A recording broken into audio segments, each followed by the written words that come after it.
ನಮಸ್ತೆ. YK Yadukumar YouTube ಚಾನಲ್ಗೆ ಸ್ವಾಗತ. ಇಂದಿನ ಈ ವಿಡಿಯೋದಲ್ಲಿ ಹೇಳಕ್ಕೆ ಹೊರಟಿರ್ತಕ್ಕಂಥ ಅತಿ ಪ್ರಮುಖ ವಿಚಾರ 2021 ಆಗಸ್ಟ್ 1ನೇ ತಾರೀಕು ನಡೆದಿರ್ತಕ್ಕಂಥ KPSCಯ ಗ್ರೂಪ್ ಎ ಮತ್ತು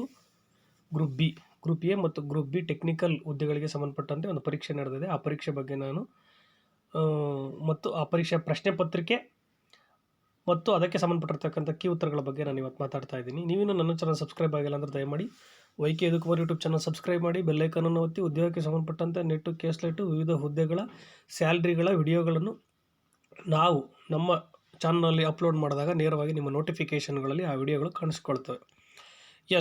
ಈ ಒಂದು KPSCಯ ಗ್ರೂಪ್ ಎ ಮತ್ತು ಗ್ರೂಪ್ ಬಿ ಜಾಬ್ಗೆ ಸಂಬಂಧಪಟ್ಟಿರ್ತಕ್ಕಂಥ ಟೆಕ್ನಿಕಲ್ ಜಾಬ್ಗೆ ಸಂಬಂಧಪಟ್ಟಿರ್ತಕ್ಕಂಥ ಕ್ವಶನ್ ಪೇಪರ್ ಮತ್ತು ಅದಕ್ಕೆ ಉತ್ತರವನ್ನು ನಾನು ಮಾತಾಡ್ತಾ ಇದ್ದೀನಿ. ಇದು ಯಾರಿಗೆ ಒಂದು ಅನುಕೂಲ ಆಗುತ್ತೆ ಅಂತಂದರೆ, ನೆಕ್ಸ್ಟು ಏನೀಗ SDA ಎಕ್ಸಾಮ್ ಬರಬೇಕು, ಪೊಲೀಸ್ ಕಾನ್ಸ್ಟೇಬಲ್ ಎಕ್ಸಾಮ್ ಬರಬೇಕು, ಮತ್ತು 545 PSI ಮತ್ತು 402 PSI ಹುದ್ದೆಗಳಿಗೆ ಸಂಬಂಧಪಟ್ಟಂತೆ ಅಕ್ಟೋಬರಲ್ಲಿ ಎಕ್ಸಾಮ್ ಬರೀತೀರ. PC ಮತ್ತು SDA ಇನ್ನು ಕೇವಲ ಇನ್ನೊಂದು ತಿಂಗಳೊಳಗಡೆ ಅಥವಾ ಒಂದು ತಿಂಗಳು ಆಗಸ್ಟ್ ಎಂಡು ಅಥವಾ ಸೆಪ್ಟೆಂಬರ್ ಫಸ್ಟ್ ವೀಕ್ ಈ ಟೈಮ್ನಲ್ಲಿ ನೀವು ಪರೀಕ್ಷೆ ಬರೀತೀರ.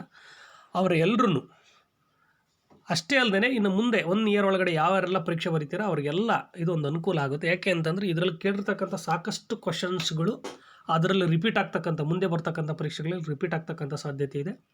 ತುಂಬ ಚೆನ್ನಾಗಿರ್ತಕ್ಕಂಥ ಒಂದು ಕ್ವಶನ್ ಪೇಪರು. ಇದು ಇಂಗ್ಲೀಷಲ್ಲಿದೆ. ನಾನು ಕನ್ನಡದಲ್ಲಿ ಹೇಳೋಕ್ಕೆ ಪ್ರಯತ್ನವನ್ನು ಮಾಡ್ತೀನಿ, ಕನ್ನಡದಲ್ಲೇ ಹೇಳ್ತೀನಿ. ಇದನ್ನು ನೀವು ಈ ವಿಡಿಯೋ ನಿಮಗೆ ಇಷ್ಟ ಆದಲ್ಲಿ ಶೇರ್ ಮಾಡಿ, ಕಮೆಂಟ್ ಮಾಡಿ.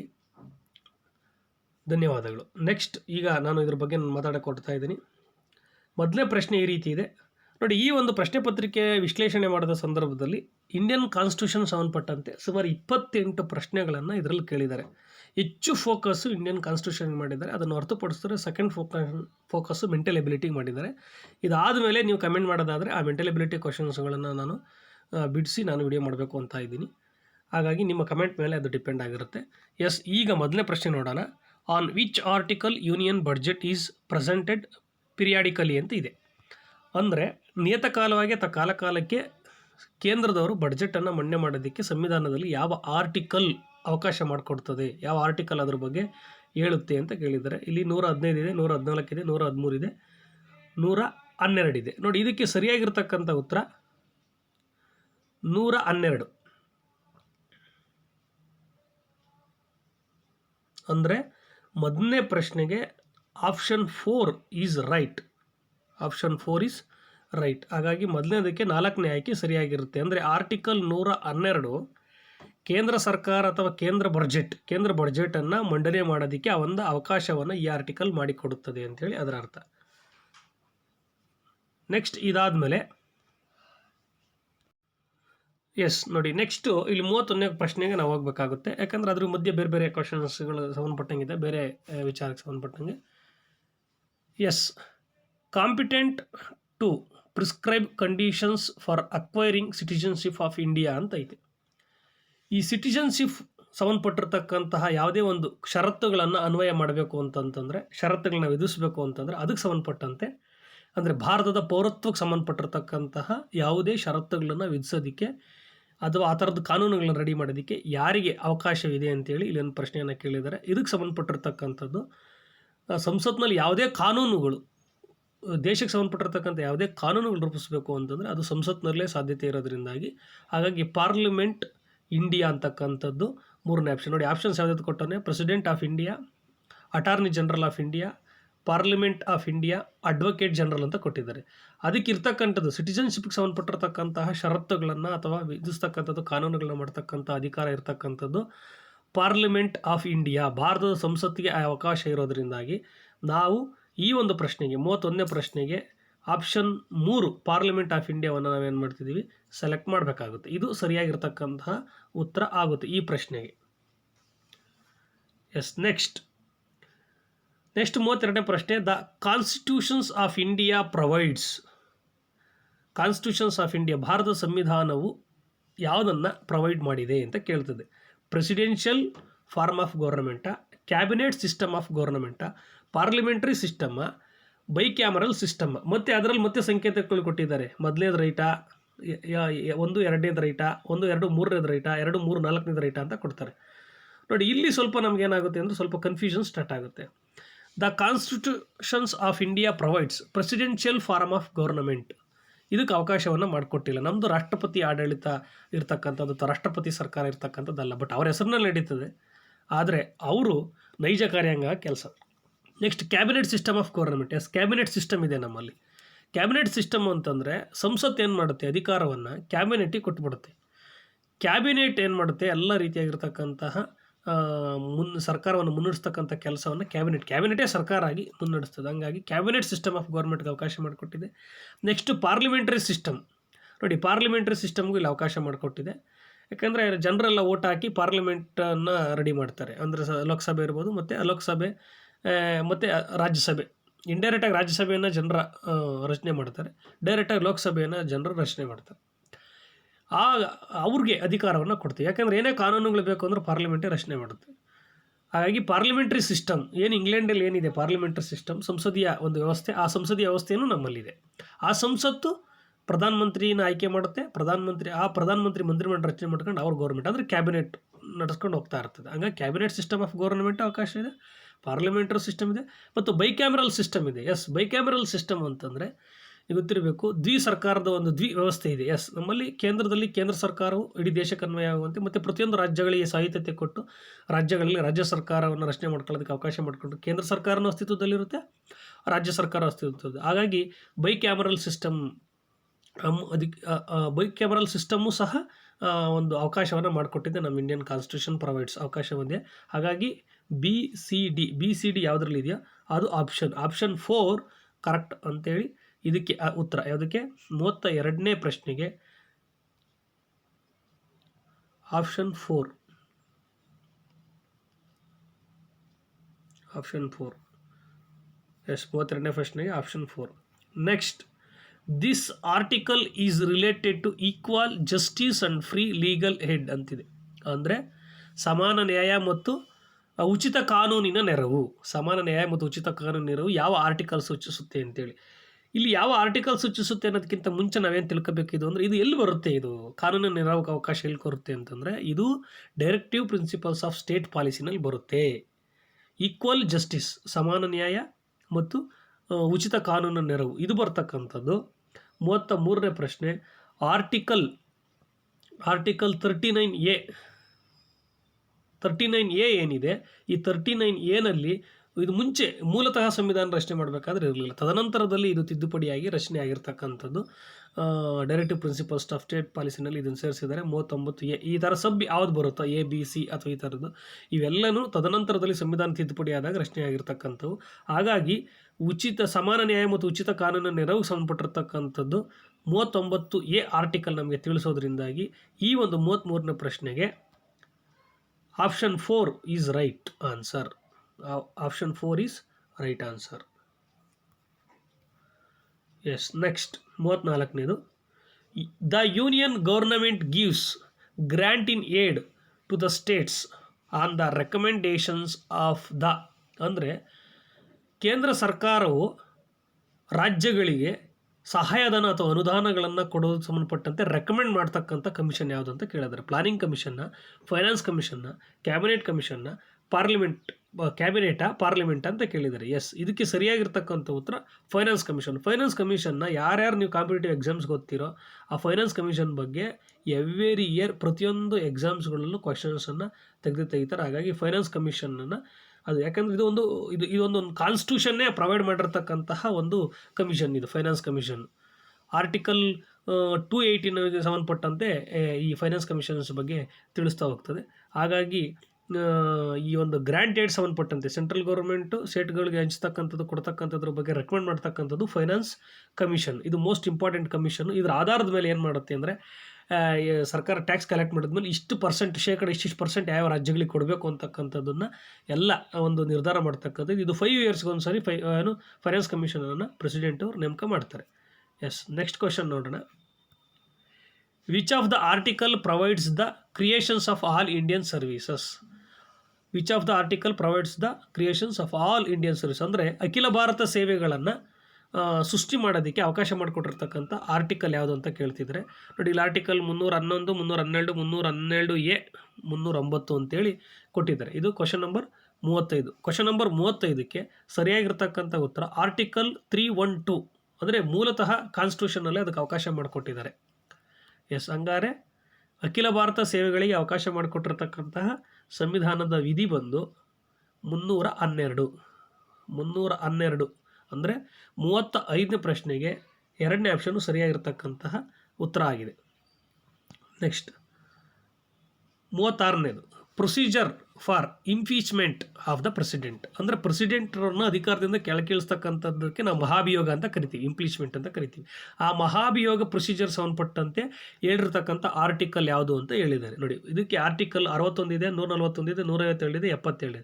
ಇದಕ್ಕೆ ಸಂಬಂಧಪಟ್ಟಿರ್ತಕ್ಕಂಥ ರೀತಿಯಲ್ಲಿ ಹೇಳಿರ್ತಕ್ಕಂಥ ಅಂದರೆ ರಾಷ್ಟ್ರಪತಿ ಅಧಿಕಾರದಿಂದ ಕೆಳಗಿಳಿಸ್ತಕ್ಕಂಥ ಮಹಾಭಿಯೋಗವನ್ನು ಮಾಡ್ತಕ್ಕಂಥ ವಿಚಾರಕ್ಕೆ ಸಂಬಂಧಪಟ್ಟಿರ್ತಕ್ಕಂಥ ಆರ್ಟಿಕಲ್ 61 ಅಂದರೆ ಆರ್ಟಿಕಲ್ 61 ಇದಕ್ಕೆ ಸರಿಯಾದದ್ದು. ಅಂದರೆ ಸಂವಿಧಾನದ 61ನೇ ವಿಧಿ ರಾಷ್ಟ್ರಪತಿಗಳನ್ನು ಅಧಿಕಾರದಿಂದ ಕೆಳಗಿಳಿಸೋದ್ರ ಬಗ್ಗೆ ಮಾತಾಡುತ್ತೆ. ನೋಡಿ, ರಾಷ್ಟ್ರಪತಿಗಳನ್ನ ಅಧಿಕಾರದಿಂದ ಕೆಳಗಿಳಿಸೋದನ್ನೇ ನಾವು ಮಹಾಭಿಯೋಗ ಅಥವಾ ಇಂಪೀಚ್ಮೆಂಟ್ ಅಂತ ಕರಿತೀವಿ. ಅಂದರೆ ಸಂಸತ್ಗೆ ಆ ಪವರ್ ಇದೆ, ಲೋಕಸಭೆ ಮತ್ತು ರಾಜ್ಯಸಭೆಗಳು ಎರಡೂ ಸೇರಿ ಅವ್ರನ್ನ ಕೆಳಗಿಳಿಸ್ತಕ್ಕಂಥ ಅಧಿಕಾರವನ್ನು ಹೊಂದಿದೆ. ಅವೆರಡೂ ಸೇರಿನೇ ಸುಪ್ರೀಂ ಕೋರ್ಟ್ನ ನ್ಯಾಯಾಧೀಶರು, ಹೈಕೋರ್ಟ್ನ ನ್ಯಾಯಾಧೀಶರು ಅಧಿಕಾರದಿಂದ ಕೆಳಗಿಳಿಸ್ತಕ್ಕಂಥ ಪವರನ್ನು ಹೊಂದಿದೆ. ಬಟ್ ಈ ವರ್ಡನ್ನು ಅವ್ರಿಗೆ ಬಳಸೋಕೆ ಹೋಗೋದೆ. ಬಟ್ ರಾಷ್ಟ್ರಪತಿಯವ್ರನ್ನ ಕೆಳಗಿಳಿಸೋ ಪ್ರೊಸೀಜರ್ನ ಇಂಪೀಚ್ಮೆಂಟ್ ಅಂತೇಳಿ ಕರಿತಾ ಹೋಗ್ತೀವಿ. ನೆಕ್ಸ್ಟ್ 36 ಆದಮೇಲೆ 37ನೇದು. ಎಸ್, ನೋಡೋಣ.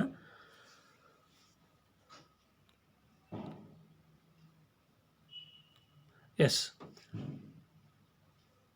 form of oath or affirmations to be made by the judges of the Supreme Court and Controller and Auditor General of India.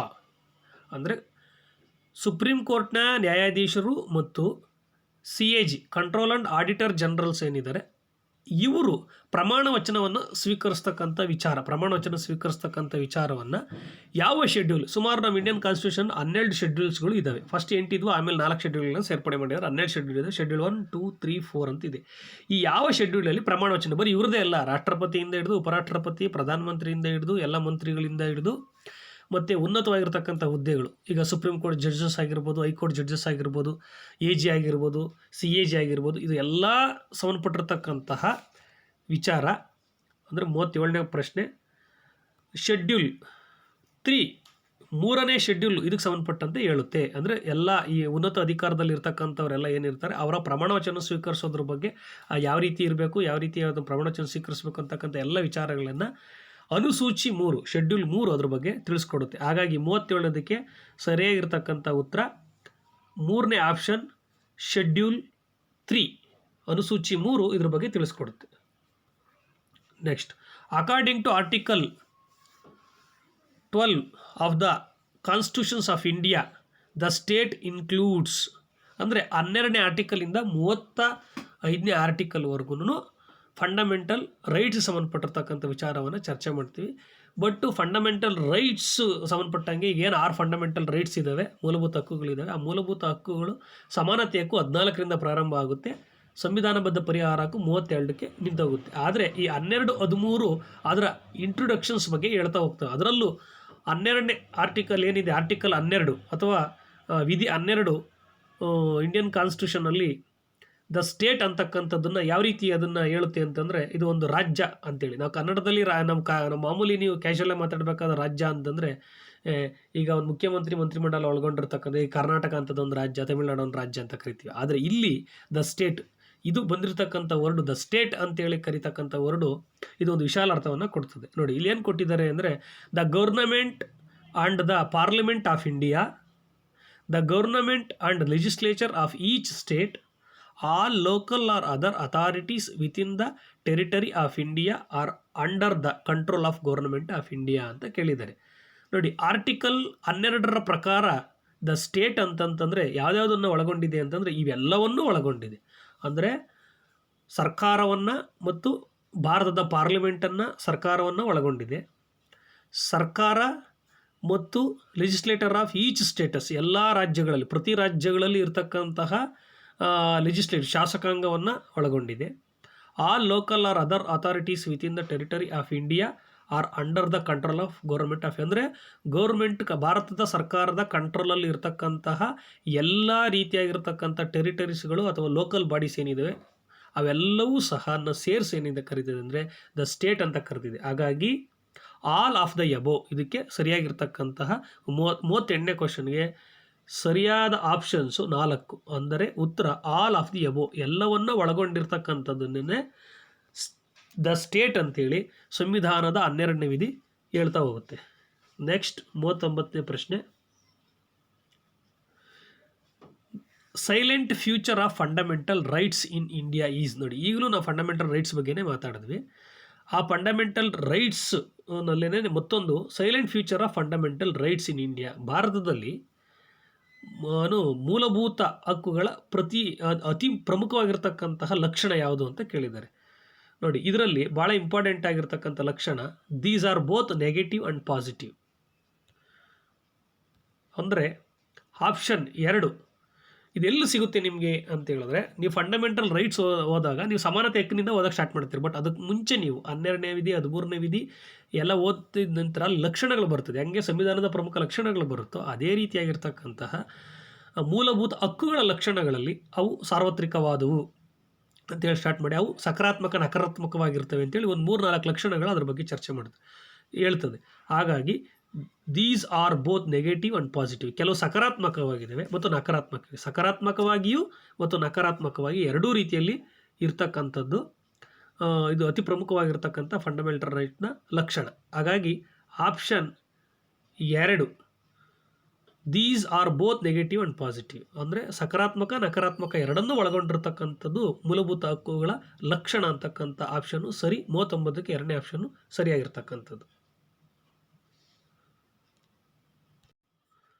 S, next questions 39 ಆದಮೇಲೆ 40ನೇ ಪ್ರಶ್ನೆ, which one of the following statement is not correct ಅಂತ ಹೇಳಿದ್ದಾರೆ. ನೋಡಿ, ಕೇಳಿಸ್ಕೊಳ್ಳಿ. Which ಅಂದರೆ negative ಥಾಟ್ಸಲ್ಲಿ ಈ ಕ್ವಶನ್ಸನ್ನು ಕೇಳಿದ್ದಾರೆ. Which one of the following statement is not correct. ಈ ಕೆಳಕೊಟ್ಟಿರ್ತಕ್ಕಂಥ ಸ್ಟೇಟ್ಮೆಂಟ್ಗಳಲ್ಲಿ ಯಾವುದು ಕರೆಕ್ಟ್ ಅಲ್ಲ, ಹೇಳಿಕೆ ಸರಿಯಾಗಿಲ್ಲ ಅಂತ ಕೇಳಿದ್ದಾರೆ. ಮೊದಲೇದು, equal representations is given to state in Rajya Sabha. ರಾಜ್ಯಸಭೆಯಲ್ಲಿ ಪ್ರತಿ ರಾಜ್ಯಗಳಿಗೂ ಈಕ್ವಲ್ ಆಗಿ ಸಮಾನವಾಗಿರ್ತಕ್ಕಂತಹ ಪ್ರಾತಿನಿಧ್ಯತ್ವವನ್ನು ಕೊಟ್ಟಿದ್ದಾರೆ. Next, the central government is very strong. Central government ಕೇಂದ್ರ ಸರ್ಕಾರವು ತುಂಬ ಸ್ಟ್ರಾಂಗ್ ಆಗಿದೆ.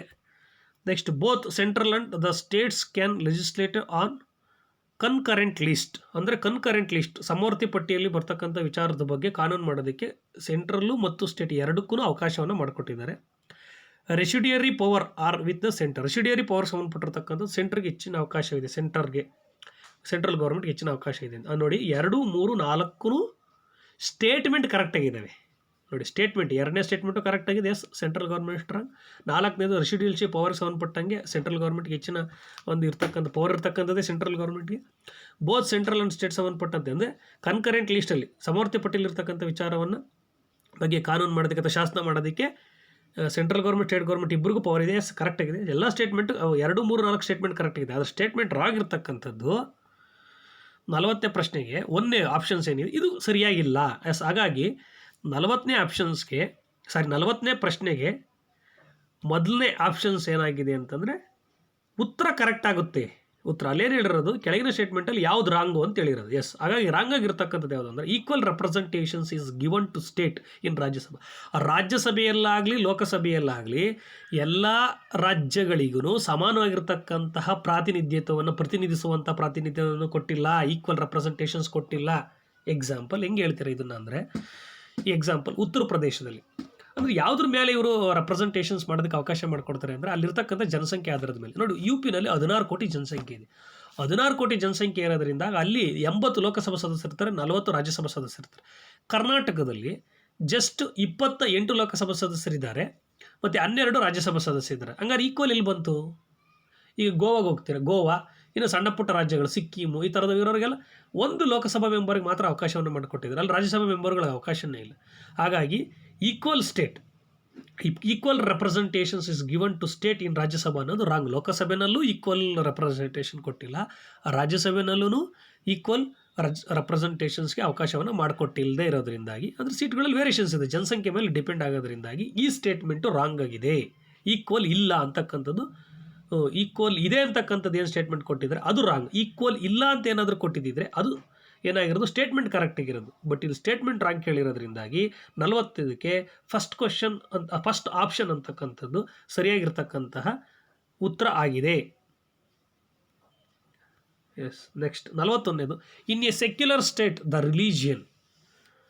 ನೋಡಿ ಎಷ್ಟು ಚೆನ್ನಾಗಿ ಕೇಳಿದ್ರೆ, ಇನ್ ಸೆಕ್ಯುಲರ್ ಸ್ಟೇಟ್ ಅಂತಂದರೆ ಜಾತ್ಯತೀತ ರಾಜ್ಯ, ಜಾತ್ಯತೀತ ರಾಷ್ಟ್ರ ಅಂತ ಏನು ಕರಿತೀವಿ ಸೆಕ್ಯುಲರ್ ಸ್ಟೇಟ್, ಅದರಲ್ಲಿ ಧರ್ಮವು ಯಾರಿಗೆ ಒಂದು ಅವಕಾಶವನ್ನು ಮಾಡಿಕೊಡ್ತದೆ ಅಂತಂದರೆ, ಇದು ಸ್ವಲ್ಪ ಕನ್ಫ್ಯೂಷನ್ ಆಯಿತು. ಬಟ್ ನನ್ನ ಥಿಂಕಿಂಗ್ ಹೇಳೋದಾದರೆ, ಯೋಚನೆ ಹೇಳೋದಾದರೆ, ಇದು ಮೈನಾರಿಟೀಸ್ ಈಸ್ ಪ್ರೊಟೆಕ್ಟೆಡ್. ಏನು ಅಲ್ಪಸಂಖ್ಯಾತರಿದೆ, ಅಲ್ಪಸಂಖ್ಯಾತರ ರಕ್ಷಣೆ ಮಾಡೋದಕ್ಕೆ ಅವಕಾಶ ಮಾಡಿಕೊಡುತ್ತೆ. ಜಾತ್ಯತೀತ ಅಂತ ಘೋಷಣೆ ಮಾಡಿದ್ರೆ ಯಾರು ಅಲ್ಪಸಂಖ್ಯಾತರಿದೆ ಅವರು ರಕ್ಷಣೆಗೊಳಪಡ್ತಾರೆ.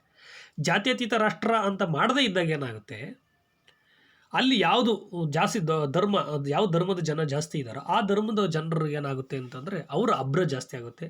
ಹಾಗಾಗಿ ಅಲ್ಪಸಂಖ್ಯಾತರ ರಕ್ಷಣೆ ಆಗಬೇಕು ಅಂತಂದರೆ ಆ ಒಂದು ರಾಜ್ಯವನ್ನು, ಆ ಒಂದು ದೇಶವನ್ನು ಸೆಕ್ಯುಲರ್ ದೇಶ ಅಂತೇಳಿ ನಾವೇನು ಮಾಡಬೇಕಾಗುತ್ತೆ, ಡಿಸೈಡ್ ಮಾಡಬೇಕಾಗುತ್ತೆ. ಹಾಗಾಗಿ 41ನೇದಕ್ಕೆ option 2 of minority is protected ಅಂತೇನಿದೆ ಅದು ಸರಿಯಾಗಿರ್ತಕ್ಕಂಥ ಉತ್ತರ. ಎಸ್. ನೆಕ್ಸ್ಟ್ 42, 41 ಆಯಿತು. ನೆಕ್ಸ್ಟ್ 42. ಎಸ್. ನೋಡಿ, which one of the following taxes is levied and collected by the union but distributed among the states ಅಂತ ಇದೆ. ನೋಡಿ, ಇದು ಎಕನಾಮಿಕ್ಸ್ ಕ್ವಶನ್ಸ್ ಅಲ್ವಾ ಅಂತ ಕೆಲವರು ಕೇಳ್ಬೋದು. ಇದು ಎಕನಾಮಿಕ್ಸ್ ಕ್ವಶನ್ಸ್ ಆದರೂ ನೀವು ಭಾವಿಸ್ಕೋಬೋದು, ಆದರೆ ಇಂಡಿಯನ್ ಕಾನ್ಸ್ಟಿಟ್ಯೂಷನ್ ಸಂಬಂಧಪಟ್ಟಿರ್ತಕ್ಕಂಥದ್ದು ಕ್ವಶನ್ಸ್ ಅಂತೇಳಿ ಭಾವಿಸ್ತಾರೆ. ಯಾಕಂದರೆ ಇದು ಕಾನ್ಸ್ಟಿಟ್ಯೂಷನಲ್ಲಿನೂ ಸಹ ಏನಾಗ್ತಾರೆ ಅಂದರೆ ಡಿಸ್ಕಷನ್ ಮಾಡ್ತಾರೆ. ಯಾಕಂದ್ರೆ ಬಡ್ಜೆಟ್ ವಿಚಾರ ಕಾನ್ಸ್ಟಿಟ್ಯೂಷನಲ್ಲಿ ಬರ್ತದೆ, ಮತ್ತು ಯಾವ ಬಡ್ಜೆಟ್ ಯಾರ್ಯಾರು ಕಲೆಕ್ಟ್ ಮಾಡಬೇಕು ಅಂತೇಳಿ ಅವರೇ ಕುರಿತು ಒಂದು ಕಾನೂನು ಮಾಡೋದ್ರಿಂದಾಗಿ ಯಾರು ಕಲೆಕ್ಟ್ ಮಾಡಬೇಕು, ಯಾರು ಡಿಸ್ಟ್ರಿಬ್ಯೂಷನ್ ಮಾಡಬೇಕು ಅಂತೇಳಿ ನಾವು ಇದು ಇಂಡಿಯನ್ ಕಾನ್ಸ್ಟಿಟ್ಯೂಷನ್ ಕ್ವಶನ್ಸ್ ಆಗಿ ತೆಗೆದುಕೊಳ್ಬೋದು. ಯಾಕಂದರೆ ಕಾನ್ಸ್ಟಿಟ್ಯೂಷನ್ಸಲ್ಲಿ ಇದಕ್ಕೆಲ್ಲ ಪ್ರಾವಿಷನ್ಸ್ ಇದೆ, ಅವರೇ ಮಾಡ್ತಕ್ಕಂಥದ್ರಾಗಿದ್ದರಿಂದ ಈ ವಿಚಾರವನ್ನು ನಾವು ಇಂಡಿಯನ್ ಕಾನ್ಸ್ಟಿಟ್ಯೂಷನಲ್ಲೇ ಚರ್ಚೆ ಮಾಡಬೇಕು. Which one of the following taxes ಅಲ್ಲಿ ಏನು ಕೇಳಿದರೆ, ಈ ಕೆಳಗಿರ್ತಕ್ಕಂಥ ಯಾವ ಟ್ಯಾಕ್ಸಸನ್ನು ಕೇಂದ್ರ ಸರ್ಕಾರವೇ ವಿಧಿಸುತ್ತೆ ಮತ್ತು ಕಲೆಕ್ಟ್ ಮಾಡುತ್ತೆ, ಬಟ್ ರಾಜ್ಯಗಳಿಗೆ ಹಂಚುತ್ತೆ, ತಾನೇನು ಪಾಲಿಟ್ಗಳಲ್ಲ ರಾಜ್ಯಗಳಿಗೆ ಹಂಚುತ್ತೆ, ಆ ರೀತಿ ಇರತಕ್ಕಂಥ ಟ್ಯಾಕ್ಸ್ ಯಾವುದು? ಡ್ಯೂಟಿ ಆನ್ ಮೆಡಿಸಿನ್ಸ, ಸ್ಟ್ಯಾಂಪ್ ಡ್ಯೂಟಿನ, ಟ್ಯಾಕ್ಸ್ ಆನ್ ರೈಲ್ವೇಸ, ಇನ್ಕಮ್ ಟ್ಯಾಕ್ಸ್ ಅಂದರೆ ಆದಾಯ ತೆರಿಗೆನ, ರೈಲ್ವೆಗಳ ಮೇಲಿರ್ತಕ್ಕಂಥ ತೆರಿಗೆನ, ಸ್ಟ್ಯಾಂಪ್ ಶುಲ್ಕನ, ಔಷಧಿಗಳ ಮೇಲಿರ್ತಕ್ಕಂತಹ ಶುಲ್ಕನ ಅಂತೇಳಿ ಕೇಳಿದ್ದಾರೆ. ಎಷ್ಟನೇದು? ಇದು 42ನೇ ಪ್ರಶ್ನೆಗೆ ಇದಕ್ಕೆ ಸರಿಯಾಗಿರ್ತಕ್ಕಂಥ ಉತ್ತರ tax on railways. Tax on railways ಇದಕ್ಕೆ ಸರಿಯಾಗಿರ್ತಕ್ಕಂಥ ಉತ್ತರ. ಹಾಗಾಗಿ ನಾವು ಈ ಒಂದು 42ನೇ ಪ್ರಶ್ನೆಗೆ ಆಪ್ಷನ್ 3 ಸರಿಯಾಗಿರ್ತದೆ ಅಂತೇಳಿ ನಾವು ಚೂಸ್ ಮಾಡಬೇಕಾಗುತ್ತೆ. ಎಸ್. ನೋಡಿ, ಇಲ್ಲಿ ನೀವು ಇದನ್ನು ಓದಬೇಕಾದ್ರೆ ನೀವು ಇಲ್ಲಿ ಭಾಳ ಇಂಪಾರ್ಟೆಂಟ್, ಇದು ಕಾಮರ್ಸ್ ಸ್ಟೂಡೆಂಟ್ಸ್ ಕಾಮನ್ನಾಗಿ ಓದ್ತಾ ಇರ್ತಾರೆ, BCom MComಗಳಲ್ಲಿ ಅವ್ರು ಓದ್ತಾರೆ. ನಾವು ಎಕನಾಮಿಕ್ಸ್ ಹೋದರೂ ಅಲ್ಪ ಸ್ವಲ್ಪ ಓದ್ತಾ ಇರ್ತೀವಿ. ಎಸ್. ಇಲ್ಲಿ ನೋಡಿ 4ರಿಂದ 5 ರೀತಿಯಾಗಿರ್ತಕ್ಕಂತಹ ಟ್ಯಾಕ್ಸ್ ವಿಚಾರಗಳು ಕಲೆಕ್ಷನ್ ಮಾಡೋ ವಿಚಾರದಲ್ಲಿ ವಿಚಾರದಲ್ಲಿ ಇರ್ತದೆ. ಅಂದರೆ ಕೇಂದ್ರ ಸರ್ಕಾರನೇ ವಿಧಿಸಿ ಅದೇ ಕಲೆಕ್ಟ್ ಮಾಡಿ ಅದೇ ಬಳಸ್ಕೊಳ್ಳೋದು, ರಾಜ್ಯ ಸರ್ಕಾರಗಳೇ ವಿಧಿಸಿ ರಾಜ್ಯ ಸರ್ಕಾರಗಳೇ ಕಲೆಕ್ಟ್ ಮಾಡಿ ರಾಜ್ಯ ಸರ್ಕಾರಗಳೇ ಬಳಸ್ಕೊಳ್ತಕ್ಕಂಥದ್ದು, ಕೇಂದ್ರ ಸರ್ಕಾರ ವಿಧಿಸಿ ಕಲೆಕ್ಟ್ ಮಾಡಿ ರಾಜ್ಯಗಳಿಗೆ ಹಂಚ್ತಕ್ಕಂಥದ್ದು, ಕೇಂದ್ರ ಸರ್ಕಾರ ವಿಧಿಸೋದು ಬಟ್ ರಾಜ್ಯ ಸರ್ಕಾರಗಳು ಕಲೆಕ್ಟ್ ಮಾಡ್ಕೊಂಡು ರಾಜ್ಯ ಸರ್ಕಾರಗಳೇ ಅವೇ ಇಟ್ಕೊಳ್ತಕ್ಕಂಥದ್ದು. ಇನ್ನೊಂದು, ಕೇಂದ್ರ ಸರ್ಕಾರ ವಿಧಿಸುತ್ತೆ, ಕಲೆಕ್ಟ್ ಮಾಡುತ್ತೆ, ತಾನು ಸ್ವಲ್ಪ ಇಟ್ಕೊಳ್ಳುತ್ತೆ, ರಾಜ್ಯಗಳಿಗೆ ಸ್ವಲ್ಪ ಹಂಚುತ್ತೆ. ಈ ರೀತಿಯಾಗಿರ್ತಕ್ಕಂಥ ಡಿಫ್ರೆಂಟ್ ಆಗಿರ್ತಕ್ಕಂತಹ ಟ್ಯಾಕ್ಸ್ ಲೆವಿಡ್, ಕಲೆಕ್ಷನ್ ಮತ್ತು ಡಿಸ್ಟ್ರಿಬ್ಯೂಷನ್ ಸಂಬಂಧಪಟ್ಟಿರ್ತಕ್ಕಂಥ ವಿಚಾರಗಳು ಬರ್ತದೆ. ಇಲ್ಲಿ ಕೇಳಿರ್ತಕ್ಕಂಥದ್ದು ಕೇಂದ್ರ ಸರ್ಕಾರ ವಿಧಿಸುತ್ತೆ, ಕಲೆಕ್ಟ್ ಮಾಡುತ್ತೆ, ಬಟ್ ತಾನೇನು ಇಟ್ಕೊಂಡಿದೆ ರಾಜ್ಯಗಳಿಗೆ ಮಾತ್ರ ಡಿಸ್ಟ್ರಿಬ್ಯೂಷನ್ ಮಾಡುತ್ತೆ ಅಂತಕ್ಕಂಥ ವಿಚಾರ. ಇದು ಟ್ಯಾಕ್ಸ್ ಆನ್ ರೈಲ್ವೇಸ್ಗೆ ಸಂಬಂಧಪಟ್ಟಿರ್ತಕ್ಕಂಥದ್ದು ಬರುತ್ತೆ. ಆಪ್ಷನ್ 42ಕ್ಕೆ option 3 is right. Next, the council of minister under article 75(3) is. ನೋಡಿ, 75ನೇದರಲ್ಲಿ 1, 2, 3, 4 ಅಂತ ಈಗ ಸಬ್ ಬರ್ತದೆ. 75ನೇ ಆರ್ಟಿಕಲ್ಲು ಕೌನ್ಸಿಲ್ ಆಫ್ ಮಿನಿಸ್ಟರ್ ಅಂದರೆ ಮಂತ್ರಿಮಂಡಲಕ್ಕೆ ಸಂಬಂಧಪಟ್ಟಂತೆ ಏನು ಹೇಳುತ್ತೆ ಅಂತೇಳಿದೆ. Collective responsible to the house of the people, collective responsible to the council of states, collective responsible to the president of India, collective responsible to the house of the people as well as the council of states ಅಂತ ಇದೆ. ನೋಡಿ, ಮಂತ್ರಿ ಮಂಡಲಕ್ಕೆ ಸಂಬಂಧಪಟ್ಟಂತೆ 75ನೇ ಆರ್ಟಿಕಲ್ನಲ್ಲಿ 3ನೇ ಭಾಗ ಏನು ಹೇಳುತ್ತೆ, 75/3 ಈ article ಏನು ಹೇಳುತ್ತೆ ಮಂತ್ರಿಮಂಡಲಕ್ಕೆ ಸಂಬಂಧಪಟ್ಟಂತೆ ಅಂತ ಹೇಳೋದಾದರೆ, ನೋಡಿ ಫಸ್ಟ್ನೇ ಆಪ್ಷನ್ ಏನು ಕೇಳುತ್ತಿದ್ದಾರೆ, ಇದು ಹೌಸ್ ಆಫ್ ದ ಪೀಪಲ್ ಅಂದರೆ ಲೋಕಸಭೆಗೆ ಮಾತ್ರ ಜವಾಬ್ದಾರಿಯುತವಾಗಿರುತ್ತೆ. ರಾಜ್ಯಸಭೆಗೆ ಎರಡನೇ ಆಪ್ಷನ್ ರಾಜ್ಯಸಭೆಗೆ ಜವಾಬ್ದಾರಿಯುತವಾಗಿರ್ತದೆ, ಅಂದರೆ ಸಾಮೂಹಿಕ ಜವಾಬ್ದಾರಿ ಆಗಿರ್ತದೆ. ನೆಕ್ಸ್ಟು ಭಾರತದ ರಾಷ್ಟ್ರಪತಿಗಳಿಗೆ ಸಾಮೂಹಿಕವಾಗಿ ಜವಾಬ್ದಾರಿಯುತವಾಗಿರುತ್ತದೆ. ಲೋಕಸಭೆ ಮತ್ತು ರಾಜ್ಯಸಭೆ ಎರಡಕ್ಕೂ ಸಹ ಸಾಮೂಹಿಕ ಜವಾಬ್ದಾರಿ ಆಗಿರುತ್ತೆ ಅಂತ ಕೇಳ್ತಾರೆ. ಬಟ್ ಇಲ್ಲಿ ನಾವು ಸ್ಟಡಿ ಮಾಡಿದ ಸಂದರ್ಭದಲ್ಲಿ ನಮಗೆ ಗೊತ್ತಾಗೋದೇನು ಅಂದರೆ ಕೌನ್ಸಿಲ್ ಆಫ್ ಮಿನಿಸ್ಟರ್ ನಾವು ಸಂಸತ್ತಿಗೆ ಜವಾಬ್ದಾರರಾಗಿರ್ತಾರೆ ಅಂತ ಅಧ್ಯಯನ ಮಾಡಿರ್ತಾರೆ. ಅದರಲ್ಲೂ ಸಂಸತ್ನಲ್ಲೂ ಅತಿ ಪ್ರಮುಖವಾಗಿ ಹೌಸ್ ಆಫ್ ಪೀಪಲನ್ನು ರೆಪ್ರೆಸೆಂಟ್ ಮಾಡ್ತಕ್ಕಂಥ ಹೌಸು ಲೋಕಸಭೆ. ಲೋಕಸಭೆಗೆ ಅವರು ಸಾಮೂಹಿಕವಾಗಿ ಮಂತ್ರಿಮಂಡಲ ಜವಾಬ್ದಾರಿಯುತವಾಗಿರುತ್ತದೆ. ಇದು ಸರಿಯಾಗಿರ್ತಕ್ಕಂಥ ಅಂದರೆ 43ನೇದಕ್ಕೆ ಸರಿಯಾಗಿರ್ತಕ್ಕಂಥ ಆಪ್ಷನ್ನು ಅಥವಾ ಉತ್ತರ ಮೊದಲನೇ ಆಪ್ಷನ್ನು, ಅಂದರೆ ಲೋಕಸಭೆಗೆ ಸಾಮೂಹಿಕವಾಗಿ ಜವಾಬ್ದಾರಿ ಆಗಿರ್ತದೆ. ನೀವು ಕೇಳ್ಬೋದು, ಏನು ಲೋಕಸಭೆಗೆ ಮಾತ್ರ ಹೇಳ್ತಾ ಇದ್ದೀರಲ್ಲ, ಸಂಸತ್ ಎರಡೂ ಸದನಗಳಿಗೆ ಜವಾಬ್ದಾರಿಯುತವಾಗಿರ್ಬೇಕಲ್ಲ? ಯಾಕೆ ಅಂತಂದರೆ ಇಲ್ಲಿ ಪ್ರಧಾನಮಂತ್ರಿನ ಆಯ್ಕೆ ಮಾಡ್ತಕ್ಕಂಥದ್ದಾಗಿರಲಿ, ಪ್ರಧಾನಮಂತ್ರಿನ ಆಯ್ಕೆ ಮಾಡತಕ್ಕಂಥ ಜವಾಬ್ದಾರಿ ಪೂರ್ಣ ಪ್ರಮಾಣ ಜವಾಬ್ದಾರಿ ಇರತಕ್ಕಂಥದ್ದು ಲೋಕಸಭೆಗೆ. ಅವ್ರನ್ನ ಕೆಳಗಿಳಿಸ್ತಕ್ಕಂಥ ಜವಾಬ್ದಾರಿ ಇರ್ತಕ್ಕಂಥದ್ದನ್ನು ಲೋಕಸಭೆಗೆ. ಆಗಿರೋದ್ರಿಂದಾಗಿ ಪ್ರಧಾನಮಂತ್ರಿ ತನಗೆ ಯಾರನ್ನು ಬೇಕೋ ಅವರು ತನ್ನ ಅಧಿಕಾರವನ್ನು ಸುಲಭವಾಗಿ ನಡೆಸ್ಕೊಂಡು ಹೋಗೋದಕ್ಕೆ, ಅಧಿಕಾರ ಹಂಚಿಕೆ ಮಾಡೋದಕ್ಕೋಸ್ಕರ ಆತ ಏನು ಮಾಡ್ತಾರೆ, ಮಂತ್ರಿಮಂಡಲನ ರಚನೆ ಮಾಡ್ಕೊಳ್ತಾರೆ. ಹಾಗಾಗಿ ಇವರು ಸಾಮೂಹಿಕವಾಗಿ ಜವಾಬ್ದಾರಿಯಾಗಿರ್ತಕ್ಕಂಥದ್ದು ಲೋಕಸಭೆ. ಲೋಕಸಭೆ ವಿಶ್ವಾಸ ಕಳ್ಕೊಂಡ್ರೆ ಸಾಮೂಹಿಕವಾಗಿ ರಾಜೀನಾಮೆಯನ್ನು ಕೊಡಬೇಕಾಗುತ್ತೆ, ಸರ್ಕಾರ ಬಿದ್ದೋಗುತ್ತೆ. ಲೋಕಸಭೆ ವಿಶ್ವಾಸ ಇಲ್ಲ ಅಂದರೆ ಯಾವುದೇ ಪ್ರಧಾನಮಂತ್ರಿ ಅಧಿಕಾರ ನಡೆಸೋಂಗಿಲ್ಲ. ಪ್ರಧಾನಮಂತ್ರಿ ರಾಜೀನಾಮೆ ಕೊಟ್ಟರು ಅಂತಂದರೆ ಪ್ರಧಾನಮಂತ್ರಿಗೆ ಪ್ರಧಾನಮಂತ್ರಿ ವಿರುದ್ಧದ ಸರ್ಕಾರದ ವಿರುದ್ಧ ಅವಿಶ್ವಾಸವನ್ನು ಮಂಡನೆ ಮಾಡ್ತಕ್ಕಂಥ ಅಧಿಕಾರ ಲೋಕಸಭೆಗೆ ಇದೆಯೇ ಹೊರತು ರಾಜ್ಯಸಭೆಗೆ ಇಲ್ಲ. ಹಾಗಾಗಿ ಆರ್ಟಿಕಲ್ 75/3 ಹೇಳೋ ಪ್ರಕಾರವಾಗಿ ಕೇಂದ್ರ ಮಂತ್ರಿಮಂಡಲವು ಲೋಕಸಭೆಗೆ ಜವಾಬ್ದಾರಿಯುತವಾಗಿರ್ತದೆ. ಅಂದರೆ collective responsibility to the house of the people. ಲೋಕಸಭೆಗೆ ಸಾಮೂಹಿಕ ಜವಾಬ್ದಾರಿಯನ್ನು ಹೊಂದಿರತಕ್ಕಂಥದ್ದು ಅಂತೇಳಿ ತಿಳಿಸುತ್ತೆ. ಹಾಗಾಗಿ 43ನೇದಕ್ಕೆ ಆಪ್ಷನ್ 1 ಸರಿಯಾಗಿರ್ತಕ್ಕಂಥದ್ದು. ಎಸ್, ನೆಕ್ಸ್ಟ್ 44ನೇ ಪ್ರಶ್ನೆ. The right to property is, ಇದು ಯಾವ ಥರದ ಅಂದರೆ ಆಸ್ತಿ ಹಕ್ಕು ಅಂತಕ್ಕಂಥದ್ದು ಈ ಕೆಳಗಿನ ಯಾವ ಥರದ ಒಂದು ಹಕ್ಕು ಅಂತೇಳಿ ಡಿಸೈಡ್ ಮಾಡ್ಬೋದು ಅಂತ ಕೇಳಿದ್ದಾರೆ ನೋಡಿ. An absolute right, fundamental right, a moral right, an individual privileges not to guaranteed by the state ಅಂತ ಕೇಳಿದ್ದಾರೆ. ನೋಡಿ, ಆಸ್ತಿ ಹಕ್ಕು ಮುಂಚೆ ಮೂಲತಃ ಸಂವಿಧಾನ ರಚನೆ ಆದಂಥ ಸಂದರ್ಭದಲ್ಲಿ 1978ವರೆಗೂ ಅದು ಫಂಡಮೆಂಟಲ್ ರೈಟ್ ಆಗಿತ್ತು. ಬಟ್ ಈಗ ಅದು ಫಂಡಮೆಂಟಲ್ ಇಲ್ಲ, ಎರಡನೇ ಆಪ್ಷನ್ಸ್ ಅಂತೂ ಬರಲ್ಲ. ಇನ್ನು ಉಳಿದಿರ್ತಕ್ಕಂಥ 3 ಆಪ್ಷನ್ಸಲ್ಲಿ ಕನ್ಫ್ಯೂಷನ್ಸ್ ಇದೆ. ಅಬ್ಸಲ್ಯೂಟ್ ರೈಟ್ ಅಂದರೆ ಏನು ಅಂತೇಳಿ ನಾವು ತಿಳ್ಕೊಬೇಕು, ಮಾರಲ್ ರೈಟ್ ಅಂದರೆ ತಿಳ್ಕೊಬೇಕು, ಅದರಲ್ಲಿ ಬರುತ್ತಾ ಇಲ್ಲ an individual privilege not guaranteed by the state ಅಂತೇಳಿ ತಿಳ್ಕೊಬೇಕು. ಹಾಗಾಗಿ ಇದು ಒಟ್ಟಿನೊಳಗೆ ಈಗ ಏನು ಮಾಡಿದ್ದಾರೆ, 300A ಅಂದರೆ ಮೊರಾರ್ಜಿ ದೇಸಾಯಿ ಗೌರ್ಮೆಂಟ್ 1978ರಲ್ಲಿ ಆಸ್ತಿ ಹಕ್ಕನ್ನು ಮೂಲಭೂತ ಹಕ್ಕು ಅಂತ ಫಂಡಮೆಂಟಲ್ ರೈಟ್ ಅನ್ನೋ ವಿಚಾರವನ್ನು ತೆಗೆದುಬಿಟ್ಟು 300A ಒಂದು ವಿಧಿಯನ್ನು ಅದಕ್ಕೋಸ್ಕರ ಸೃಷ್ಟಿ ಮಾಡಿ 300A ಸೇರಿಸಿ ಅದು ಒಂದು ಶಾಸನೀಯ ಅಧಿಕಾರ, ಒಂದು ಕಾನ್ಸ್ಟಿಟ್ಯೂಷನಲ್ ರೈಟ್ ಅಂತೇಳಿ ಒಂದು ಶಾಸನೀಯಾಗಿರ್ತಕ್ಕಂಥ ಅಧಿಕಾರ ಅಂತೇಳಿದೆ ಹೊರತು ಬಟ್ ಫಂಡಮೆಂಟಲ್ ರೈಟ್ ಅಂತೂ ಬರಲ್ಲ. ಹಾಗಾಗಿ ಇಲ್ಲಿ ಶಾಸನೀಯ ಅಧಿಕಾರ ಆಗಲಿ ಅಥವಾ ಸಂವಿಧಾನಬದ್ಧ ಇರತಕ್ಕಂಥ ರೈಟ್ ಆಗಲಿ ಅಂತೇಳಿ ಏನು ಹೇಳಿರೋದಿಲ್ಲದೆ ಸ್ವಲ್ಪ ಕನ್ಫ್ಯೂಷನ್ಸ್ ಇದೆ. ಇದರಲ್ಲಿ ಯಾವುದು ಸರಿಯಾಗಿರ್ತಕ್ಕಂಥ ಉತ್ತರ ಕೊಡ್ತಾರೆ ಅಂತೇಳಿ ಕೀ ಆನ್ಸರ್ನೇ ಕಾದು ನೋಡಬೇಕು. ನನಗೆ ಸ್ವಲ್ಪ ಕನ್ಫ್ಯೂಷನ್ ಇದೆ, ಇದಕ್ಕೆ ನಾನು ಏನು ಮಾಡಲ್ಲ, ಉತ್ತರವನ್ನು ಕೊಡೋದಿಲ್ಲ. ಎಸ್, ನೆಕ್ಸ್ಟ್ 45ನೇದು. Who appointed the chairman of finance commission. Finance commission ಏನಿದೆ, ಈಗ ಆಲ್ರೆಡಿ ನಾವು ಫೈನಾನ್ಸ್ ಕಮಿಷನ್ ಬಗ್ಗೆ ಒಂದು ಪ್ರಶ್ನೆಯನ್ನು ಆಲ್ರೆಡಿ ಚರ್ಚೆ ಮಾಡಿದ್ದೀವಿ ನಾವು ಸಂಬಂಧಪಟ್ಟಂತೆ. ಅಂದರೆ ಗ್ರ್ಯಾಂಟ್ ಹೇಡ್ ಸಂಬಂಧಪಟ್ಟಂತೆ ಯಾವುದು ತಿಳಿಸುತ್ತೆ ಅಂದರೆ ಫೈನಾನ್ಸ್ ಕಮಿಷನ್. ಅದ್ರ ಸಂಬಂಧಪಟ್ಟಂಗೆ ಫೈನಾನ್ಸ್ ಕಮಿಷನಲ್ಲಿ ಇನ್ನೊಂದು question, who appointed the chairman of finance commission. 5 ವರ್ಷಗಳಿಗೂ ಫೈನಾನ್ಸ್ ಕಮಿಷನ್ ನೇಮಕ ಮಾಡ್ತಾರೆ. ಅದರ ಚೇರ್ಮನ್ ಅಧ್ಯಕ್ಷ ನೇಮಕ ಮಾಡ್ತಕ್ಕಂಥದ್ದು ಯಾರು ಅಂದರೆ ನಮ್ಮ ಭಾರತದಲ್ಲಿ ಮಂತ್ರಿಮಂಡಲವನ್ನು ಒಳಗೊಂಡಂತೆ ಸುಪ್ರೀಂ ಕೋರ್ಟ್ ನ್ಯಾಯಮೂರ್ತಿಗಳನ್ನು ಒಳಗೊಂಡಂತೆ ರಾಜ್ಯಪಾಲರು ಒಳಗೊಂಡಂತೆ ಇವೆಲ್ಲ ಉನ್ನತವಾಗಿರ್ತಕ್ಕಂಥ ಪೋಸ್ಟ್ AG ಇರ್ಬೋದು, CAG ಇರ್ಬೋದು, ಇವೆಲ್ಲ ಯಾವ ಸಂಬಂಧಪಟ್ಟಂಗೆ ಯಾರು ನೇಮಕ ಮಾಡ್ತಾರೆ ಅಂದರೆ ಎಲ್ಲಕ್ಕೂ ರಾಷ್ಟ್ರಪತಿ ನೇಮಕ ಮಾಡೋದ್ರಿಂದಾಗಿ ಫೈನಾನ್ಸ್ ಕಮಿಷನ್ಸ್ನ ಚೇರ್ಮನನ್ನು ಅಧ್ಯಕ್ಷನನ್ನು ಸಹ ರಾಷ್ಟ್ರಪತಿಯವರೇ ನೇಮಕ ಮಾಡ್ತಾರೆ. ಹಾಗಾಗಿ 45ನೇ ಒಂದು ಪ್ರಶ್ನೆಗೆ ಪ್ರೆಸಿಡೆಂಟ್ ಆಪ್ಷನ್ 45ಕ್ಕೆ ಆಪ್ಷನ್ 2ನೇದು ಸರಿಯಾಗಿರ್ತಕ್ಕಂಥ ಉತ್ತರ. ಮನಿ bill can only B introduced in the money bill ಅಂತಕ್ಕಂಥದ್ದು, ಮನಿ ಬಿಲ್ನನ್ನು ಎಲ್ಲಿ ಮಾತ್ರ ಮಂಡನೆ ಮಾಡೋಕ್ಕೆ ಅವಕಾಶ ಮಾಡಿಕೊಟ್ಟಿದ್ದಾರೆ ಅಂತ ಕೇಳ್ತಾರೆ. Lok Sabha, Rajya Sabha, joint session of the both house, none of the above ಅಂತ ಹೇಳಿದ್ರು. ಇದಕ್ಕೆ ಸರಿಯಾದ ಉತ್ತರ ನಿಮ್ಗೆ ಎಲ್ರಿಗೂ ಗೊತ್ತಿದೆ. ಒಂದು ಬಡ್ಜೆಟ್ ವಿಚಾರ ಇರ್ಬೋದು, ಮನಿ ಬಿಲ್ ವಿಚಾರ ಇರ್ಬೋದು, ಎಲ್ಲವನ್ನೂ ಸಹ ಮಂಡನೆ ಮಾಡೋದಕ್ಕೆ ಇರ್ತಕ್ಕಂಥದ್ದು one and only Lok Sabha. Central ಆದರೆ ಅಲ್ಲಿ ಸಂಸತ್ತಲ್ಲಾದರೆ ಲೋಕಸಭಾ, ಇಲ್ಲಿ ಬಂದರೆ ವಿಧಾನಸಭೆಯಲ್ಲಿ ಅವಕಾಶ ಮಾಡ್ಕೊಳ್ಳೋದಕ್ಕೆ ಅವಕಾಶ ಇದೆ. ಹಾಗಾಗಿ 46ನೇದಕ್ಕೆ ಸರಿಯಾಗಿರ್ತಕ್ಕಂಥ ಉತ್ತರ ಲೋಕಸಭಾದಲ್ಲಿ ಮಾತ್ರನೇ ಇಂಟ್ರೊಡ್ಯೂಸ್ ಮಾಡೋದಕ್ಕೆ ಅವಕಾಶ ಇದೆ. ರಾಜ್ಯಸಭೆಗೆ ಇಲ್ಲ ಪವರ್ ಇಲ್ಲ, ಯಾಕಂದ್ರೆ ಅದು ಪೀಪಲ್ನ ಡೈರೆಕ್ಟಾಗಿ ರೆಪ್ರೆಸೆಂಟೇಟಿವ್ ಮಾಡ್ತಕ್ಕಂಥದ್ದಲ್ಲ. ಮತ್ತು ಜಾಯಿಂಟ್ ಸೆಷನ್ನಲ್ಲಿ ಅದು ಒಂದು ಕಂಡೀಷನ್ಸು ಇದೆ.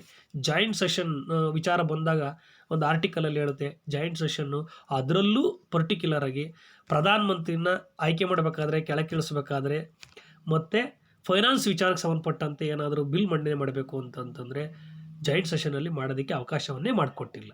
ಹಾಗಾಗಿ ಓನ್ಲಿ ಲೋಕಸಭೆಯಲ್ಲಿ ಮಾತ್ರ ಮಂಡನೆ ಮಾಡೋಕ್ಕೆ ಅವಕಾಶ ಇರೋದ್ರಿಂದಾಗಿ 46ನೇದಕ್ಕೆ ಆಪ್ಷನ್ 1 ಸರಿಯಾಗಿರ್ತಕ್ಕಂಥ ಉತ್ತರ. ನೆಕ್ಸ್ಟ್ 47ನೇ ನೋಡೋಣ. If the president of India wants to resign, he has to address the letter to resignations to the ಅಂತ ಇದೆ. ಅಂದರೆ ಭಾರತದ ರಾಷ್ಟ್ರಪತಿಗಳು ರಾಜೀನಾಮೆಯನ್ನು ಕೊಡಬೇಕು ಅಂತಂದರೆ ತನ್ನ ರಾಜೀನಾಮೆ ಲೆಟರನ್ನು ಈ ಕೆಳಗಿನ ಯಾರಿಗೆ ಅಡ್ರೆಸ್ ಮಾಡ್ತಾರೆ, ಇದು ದ ಮೋಸ್ಟ್ ಇಂಪಾರ್ಟೆಂಟ್. ರಾಷ್ಟ್ರಪತಿಗಳಿಗೆ ಪ್ರಮಾಣವಚನವನ್ನು ಬೋಧಿಸ್ತಕ್ಕಂಥವ್ರು ಸುಪ್ರೀಂ ಕೋರ್ಟ್ ಮುಖ್ಯ ನ್ಯಾಯಮೂರ್ತಿಗಳು. ಸುಪ್ರೀಂ ಕೋರ್ಟ್ ಮುಖ್ಯ ನ್ಯಾಯಮೂರ್ತಿಗಳಿಗೆ ಪ್ರಮಾಣವಚನವನ್ನು ಬೋಧಿಸ್ತಕ್ಕಂಥವ್ರು ರಾಷ್ಟ್ರಪತಿಗಳು. ಆದರೆ ರಾಜೀನಾಮೆಯನ್ನು ಕೊಡ್ತಕ್ಕಂಥದ್ದು ರಾಷ್ಟ್ರಪತಿಗಳು ಉಪರಾಷ್ಟ್ರಪತಿಗಳಿಗೆ. 2 ಆಪ್ಷನ್ಸ್ ಯಾವ್ದು ಕೊಟ್ಟವ್ರೆ, ಭಾರತದ ಚೀಫ್ ಜಸ್ಟಿಸ್ ಅಂತ ಕೊಟ್ಟಿದ್ದಾರೆ, ಅಂದರೆ ಮುಖ್ಯ ನ್ಯಾಯಮೂರ್ತಿ ಕೊಟ್ಟಿದ್ದಾರೆ, ಪ್ರೈಮ್ ಮಿನಿಸ್ಟರ್ ಕೊಟ್ಟಿದ್ದಾರೆ, ಪ್ರಧಾನಮಂತ್ರಿ ಕೊಟ್ಟಿದ್ದಾರೆ, ಸ್ಪೀಕರ್ ಕೊಟ್ಟಿದ್ದಾರೆ, ವೈಸ್ ಪ್ರೆಸಿಡೆಂಟ್ ಕೊಟ್ಟಿದ್ದಾರೆ. ನೋಡಿ 47ನೇದಕ್ಕೆ ಸರಿಯಾಗಿರ್ತಕ್ಕಂಥ ಉತ್ತರ ವೈಸ್ ಪ್ರೆಸಿಡೆಂಟ್. ಅವರು ವೈಸ್ ಪ್ರೆಸಿಡೆಂಟ್ಗೆ ರಾಜೀನಾಮೆಯನ್ನು ಕೊಡ್ತಾ ಹೋಗ್ತಾರೆ. ನೋಡಿ ಎಷ್ಟು ಚೆನ್ನಾಗಿದೆ. ನಮ್ಮ ಬ್ಯೂಟಿ ಆಫ್ ಕಾನ್ಸ್ಟಿಟ್ಯೂಷನ್ ಅಂದರೆ ಇದೆ ನೋಡಿ. ಪ್ರಮಾಣ ವಚನ ಇವ್ರಿಗೆ ಬೋಧಿಸ್ತಾರೆ, ಎಷ್ಟು ಚೆನ್ನಾಗಿದೆ. ಬಟ್ ರಾಜೀನಾಮೆಯನ್ನು ರಾಷ್ಟ್ರಪತಿ ಉಪರಾಷ್ಟ್ರಪತಿ ಕೊಡ್ತಾರೆ, ಉಪರಾಷ್ಟ್ರಪತಿ ರಾಷ್ಟ್ರಪತಿ ಕೊಡ್ತಾರೆ. ಅದೇ ರೀತಿ ಸ್ಪೀಕರ್ಗಳು ಅಷ್ಟೇ. ಡೆಪ್ಯೂಟಿ ಸ್ಪೀಕರ್ ಕೊಡಬೇಕು, ಡೆಪ್ಯೂಟಿ ಸ್ಪೀಕರ್ಗೆ ರಾಜೀನಾಮೆಯನ್ನು ಕೊಡ್ತಕ್ಕಂಥದ್ದು. ಇದು ಒಂದು ಬ್ಯೂಟಿ ಆಫ್ ಕಾನ್ಸ್ಟಿಟ್ಯೂಷನ್ ನಮ್ಮದು. ನೆಕ್ಸ್ಟ್ 48ನೇ ಪ್ರಶ್ನೆ. The member of the national commission for SC/ST var appointed by ಅಂತ ಇದೆ. ನೋಡಿ, ಅದು SC/ST ಆಗಿರ್ಬೋದು, OBC ಆಗಿರ್ಬೋದು, ಅಲ್ಪಸಂಖ್ಯಾತರದಾಗಿರ್ಬೋದು, ಮಹಿಳೆಯರಾಗಿರ್ಬೋದು, ಆ ಆಯೋಗಗಳ ಅಧ್ಯಕ್ಷರನ್ನು ಮೆಂಬರನ್ನು ನೇಮಕ ಮಾಡೋದಕ್ಕೆ ಅಪಾಯಿಂಟ್ ಮಾಡ್ತಕ್ಕಂಥದ್ದಕ್ಕೆ ಪವರ್ ಇರ್ತಕ್ಕಂಥದ್ದು ಪ್ರೆಸಿಡೆಂಟ್. ಬಟ್ ಅದನ್ನು ರೆಡಿ ಮಾಡಿ ಇಂಥವ್ರನ್ನೇ ಅಧ್ಯಕ್ಷರಾಗಿ ಸದಸ್ಯರಾಗಿ ಮಾಡಿ ಅಂತೇಳಿ prime minister and his council ಆತನ ಮಂತ್ರಿಮಂಡಲನೇ ಕಳಿಸಿದ್ರು ಸಹ ಅಪಾಯಿಂಟ್ ಮಾಡ್ತಕ್ಕಂಥ ಅಧಿಕಾರ ಇರ್ತಕ್ಕಂಥದ್ದು ಪ್ರೆಸಿಡೆಂಟ್ರವರಿಗೇ. ಹಾಗಾಗಿ 48ನೇದಕ್ಕೆ ಆಪ್ಷನ್ 2ನೇದು ಪ್ರೆಸಿಡೆಂಟ್ ಸರಿಯಾಗಿರ್ತಕ್ಕಂತಹ ಉತ್ತರ. ನೋಡಿ, ಇದನ್ನು ನಾವು ರಾಷ್ಟ್ರಪತಿ ಬಗ್ಗೆ ಓದಬೇಕಾದ್ರೆ ಅವರು ಯಾವ ಸದಸ್ಯರನ್ನ ಬೇರೆ ಯಾವ ಹುದ್ದೆಯಲ್ಲಿ ಇರ್ತಕ್ಕಂಥ ನೇಮಕ ಮಾಡ್ತಾರೆ ಅನ್ನೋದನ್ನು ನಾವು ಭಾಳ ಇಂಪಾರ್ಟೆಂಟಾಗಿ ಏನು ಮಾಡಬೇಕಾಗುತ್ತೆ, ಸ್ಟಡಿ ಮಾಡಬೇಕಾಗುತ್ತೆ. ಬರೀ ಇಲ್ಲಿ SC/ST ಕಮಿಷನ್ ಅಂತೇಳಿ ಸುಮಾರಿಗೆ ಎಲ್ಲ ನಾವು ಹೇಳ್ಕೊಂಡ್ಬಂದೆ. ರಾಜ್ಯಪಾಲರು ಇರ್ಬೋದು, ಸುಪ್ರೀಂ ಕೋರ್ಟಲ್ಲಿ ಇರ್ಬೋದು, ಹೈಕೋರ್ಟಲ್ಲಿ ಇರ್ಬೋದು, ಇವ್ರನ್ನೆಲ್ಲ ಅಂದರೆ ಶಿಫಾರಸ್ ಮಾಡ್ತಕ್ಕಂಥದ್ದು ಮಂತ್ರಿಮಂಡಲನೇ ಆಗಿದ್ರು ಸಹ ನೇಮಕ ಮಾಡ್ತಕ್ಕಂಥದ್ದು. ಎಕ್ಸಾಂಪಲ್ ನಾವೇನು ಹೇಳ್ತೀವಿ, ಪ್ರಧಾನಮಂತ್ರಿ ನೇಮಕ ಮಾಡೋದು ರಾಷ್ಟ್ರಪತಿಗಳೇ, ಮತ್ತು ಇತರೆ ಮಂತ್ರಿಗಳು ನೇಮಕ ಮಾಡೋದು ರಾಷ್ಟ್ರಪತಿನೇ. ಬಟ್ ಇಂಥವ್ರು ಇರಲಿ ಅಂತೇಳಿ ಒಂದು ಲೀಸ್ಟ್ ರೆಡಿ ಮಾಡಿ ಆಯ್ಕೆ ಮಾಡಿ ಕಳಿಸ್ತಕ್ಕಂಥದ್ದು ಪ್ರಧಾನಮಂತ್ರಿ. ನೇಮಕ ಮಾಡೋದು ಯಾವತ್ತಿದ್ರೂ ಪ್ರಧಾನಮಂತ್ರಿ ಮತ್ತು ಮಂತ್ರಿಮಂಡಲವನ್ನು ರಾಷ್ಟ್ರಪತಿಯೇ ಆಗಿರ್ತಾರೆ. ಅದೇ ರೀತಿ SC/ST ಕಮಿಷನ್, OBC ಕಮಿಷನ್, ಈ ಥರದ ಕಮಿಷನ್ಗಳನ್ನ ಸದಸ್ಯರನ್ನೆಲ್ಲ ಅಧ್ಯಕ್ಷ ನೇಮಕ ಮಾಡ್ತಕ್ಕಂಥ ಪವರು ಪ್ರೆಸಿಡೆಂಟ್ಗೆ ಇರ್ತದೆ. ನೆಕ್ಸ್ಟ್ 49ನೇದು. Who is the custodian of the fundamental rights of Indian citizens? ಅಂದರೆ ಏನು ಭಾರತದ ನಾಗರಿಕರಿಗೆ ಏನು ಫಂಡಮೆಂಟಲ್ ರೈಟ್ಸ್ ಕೊಟ್ಟಿದ್ದಾರೆ, ಆ ಫಂಡಮೆಂಟಲ್ ರೈಟ್ಸನ್ನು ಕಸ್ಟೋಡಿಯನ್ ರಕ್ಷಕ ಯಾರು? ನಾವು ನೋಡಿ ಕನ್ನಡದಲ್ಲಿ ಏನು ಅಂದರೆ ಮೂಲಭೂತ ಹಕ್ಕುಗಳ ರಕ್ಷಕ ಯಾರು ಅಂತ ಕರಿತೀವಿ. ಮೂಲಭೂತ ಹಕ್ಕುಗಳ ರಕ್ಷಕ ಬಂದು ಸುಪ್ರೀಂ ಕೋರ್ಟ್. ಭಾರತದ ಸುಪ್ರೀಂ ಕೋರ್ಟ್ ಏನಿದೆ ಅದನ್ನು ಮೂಲಭೂತ ಹಕ್ಕುಗಳ ರಕ್ಷಕ ಅಂತ ಕರಿತೀವಿ. ಯಾಕೆಂದರೆ ಮೂಲಭೂತ ಹಕ್ಕುಗಳಿಗೆ ಏನಾದರೂ ಚ್ಯುತಿ ಬಂದರೆ 32ನೇ ವಿಧಿ ಪ್ರಕಾರ ನಾವು ಸುಪ್ರೀಂ ಕೋರ್ಟಲ್ಲಿ ದಾವೆಯನ್ನು ಹೂಡೋದಕ್ಕೆ ಅವಕಾಶವನ್ನು ಮಾಡಿಕೊಟ್ಟಿದ್ದಾರೆ. ಏನೊಂದು 4-5 ರೀತಿ ಬರ್ತವೆ. ಏನು ಸರ್ಶ್ಯೂರರಿ, ಮ್ಯಾಂಡಮಸ್, ಕೋವಾರೆಂಟ್, ಈ ಥರದವೆಲ್ಲ ಬರ್ತದೆ ಅದರಲ್ಲಿ. ಅದರ ಆಧಾರದ ಮೇಲೆ ಮೂಲಭೂತ ಹಕ್ಕುಗಳನ್ನು ರಕ್ಷಣೆ ಮಾಡ್ತಕ್ಕಂಥ ಜವಾಬ್ದಾರಿ ಸುಪ್ರೀಂ ಕೋರ್ಟ್ಗೆ ಇರೋದ್ರಿಂದಾಗಿ ನಾವು ಸುಪ್ರೀಂ ಕೋರ್ಟನ್ನು ಮೂಲಭೂತ ಹಕ್ಕುಗಳ ರಕ್ಷಕ ಅಂತೇಳಿ ಕರಿತಾ ಹೋಗ್ತೀವಿ. ಹಾಗಾಗಿ 49ಕ್ಕೆ ಆಪ್ಷನ್ 2 ಸರಿಯಾಗಿರ್ತಕ್ಕಂತಹ ಉತ್ತರ ಆಗಿದೆ.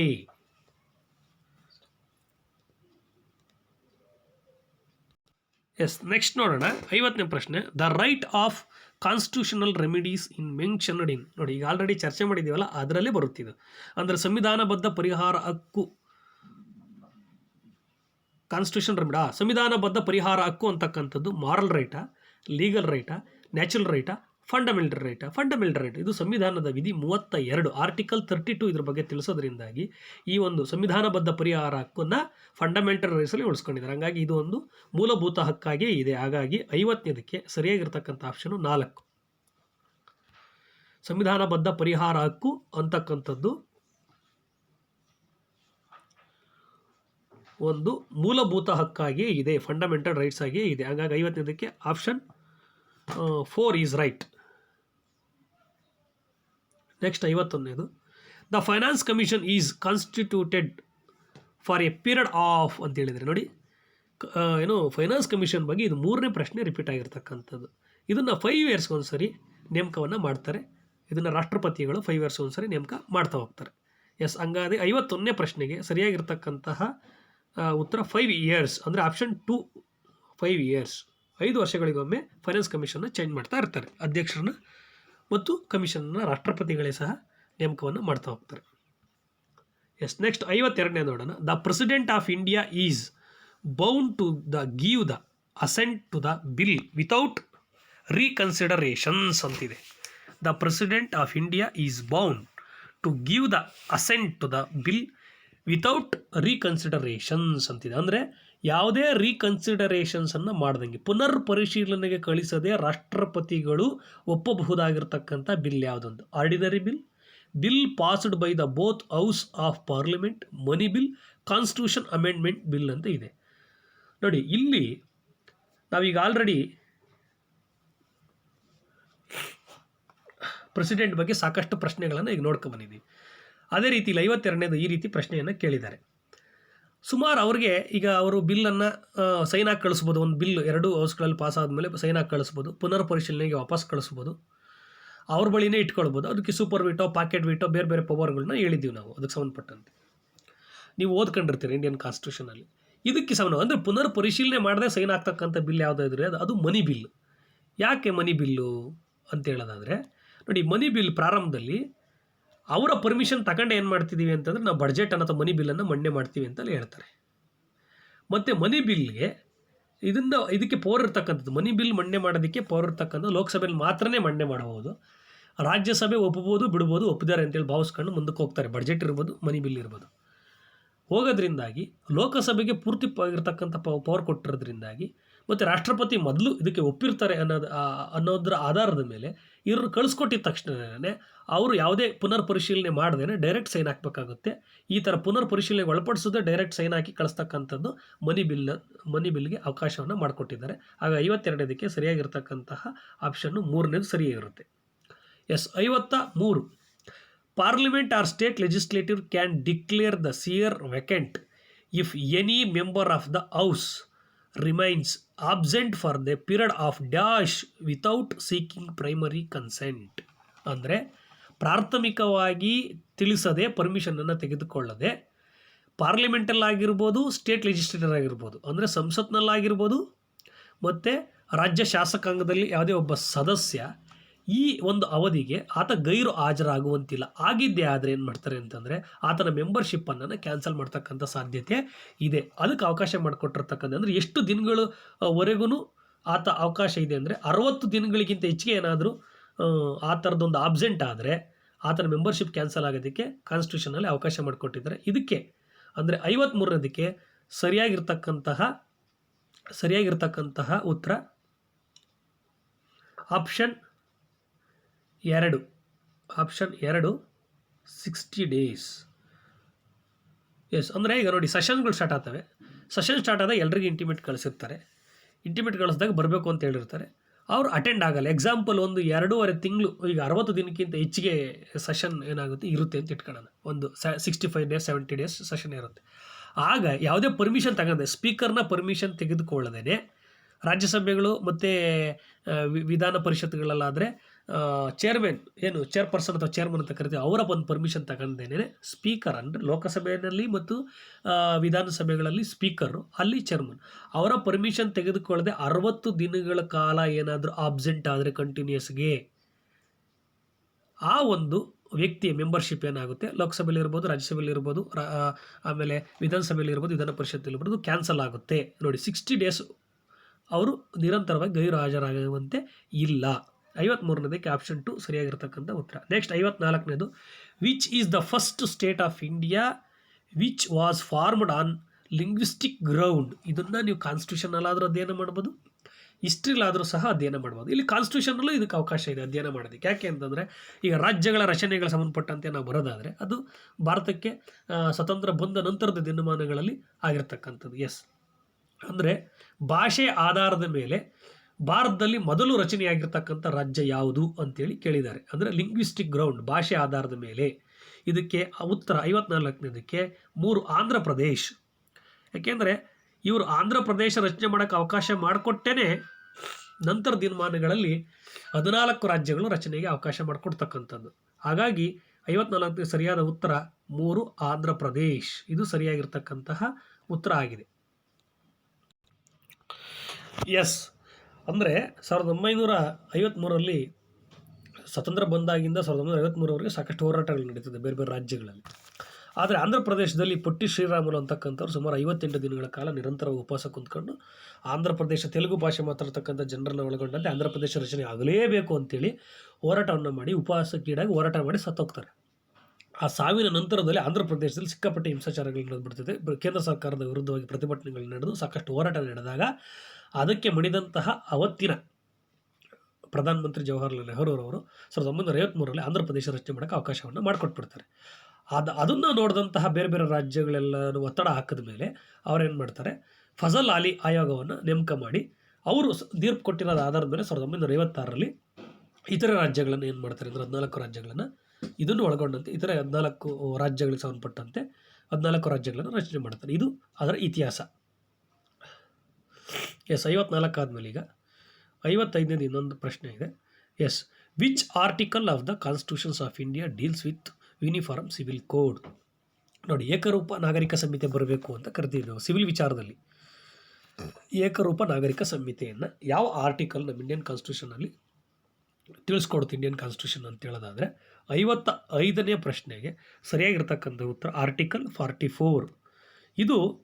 ಇದೆಲ್ಲಿ ಬರುತ್ತೆ ಅಂದರೆ ಡೈರೆಕ್ಟಿವ್ ಪ್ರಿನ್ಸಿಪಲ್ಸ್ ಆಫ್ ಸ್ಟೇಟ್ ಪಾಲಿಸಿನಲ್ಲಿ ಬರುತ್ತೆ. ಈಗ ಆಲ್ರೆಡಿ ಇದ್ರ ಬಗ್ಗೆ ನಾವು ಒಂದು ಡೈರೆಕ್ಟಿವ್ ಪ್ರಿನ್ಸಿಪಲ್ ಸ್ಟೇಟ್ ಪಾಲಿಸಿನಲ್ಲಿ ಇರ್ತಕ್ಕಂಥದ್ದು ಒಂದು ಚರ್ಚೆ ಮಾಡಿದ್ದೀವಿ. ಅದು ಯಾವುದಪ್ಪ ಅಂದರೆ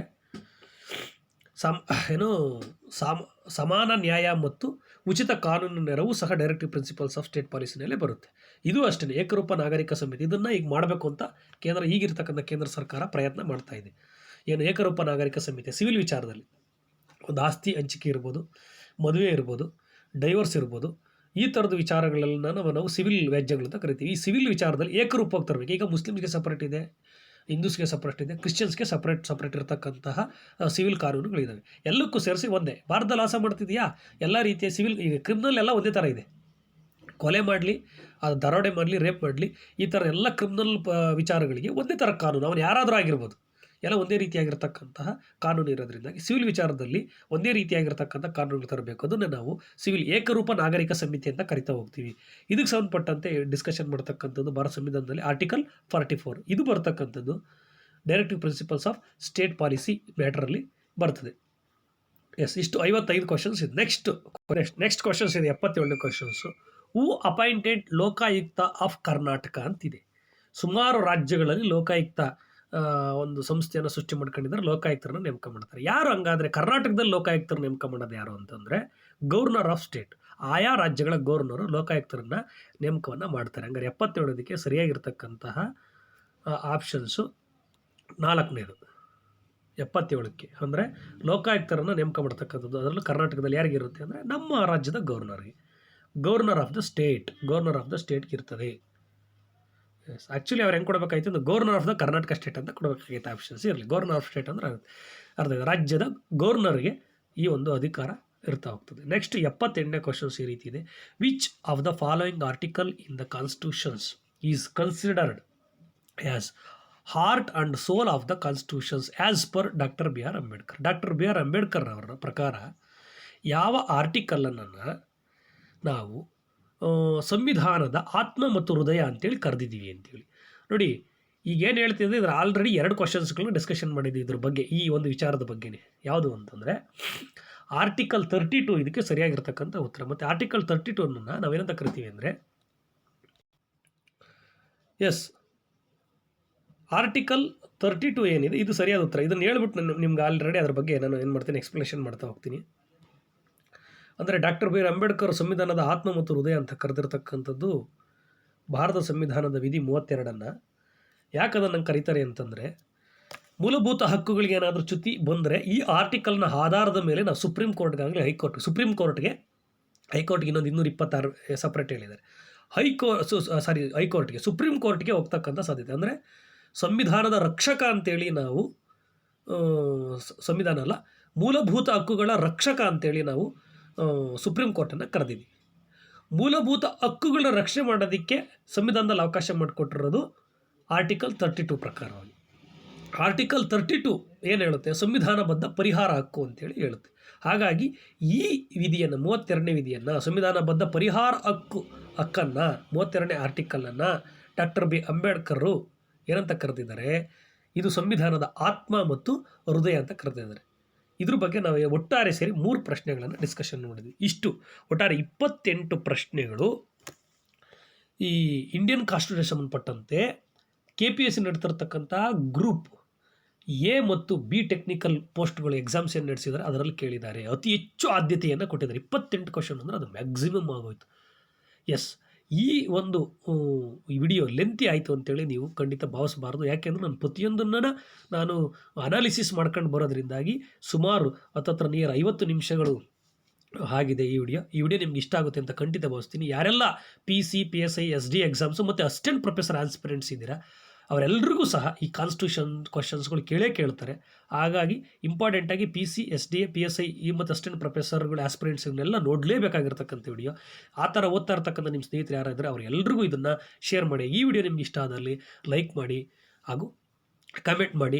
ನೆಕ್ಸ್ಟು ಇದೇ ಒಂದು ಗ್ರೂಪ್ ಎ ಮತ್ತು ಗ್ರೂಪ್ ಬಿ ಟೆಕ್ನಿಕಲ್ ಪೋಸ್ಟ್ ಸಂಬಂಧಪಟ್ಟಂತೆ ಸುಮಾರು 15 ಕ್ವಶನ್ಸ್ಗಳನ್ನು ಮೆಂಟಲ್ ಎಬಿಲಿಟಿಗೆ ಸಂಬಂಧಪಟ್ಟಂಗೆ ಕೇಳಿದ್ದಾರೆ. ನೀವು ಕಮೆಂಟ್ ಮಾಡೋದಾದರೆ ನೆಕ್ಸ್ಟು ಆ ವಿಡಿಯೋನೂ ಸಹ ಖಂಡಿತ ಮಾಡ್ತೀನಿ. ಧನ್ಯವಾದಗಳು.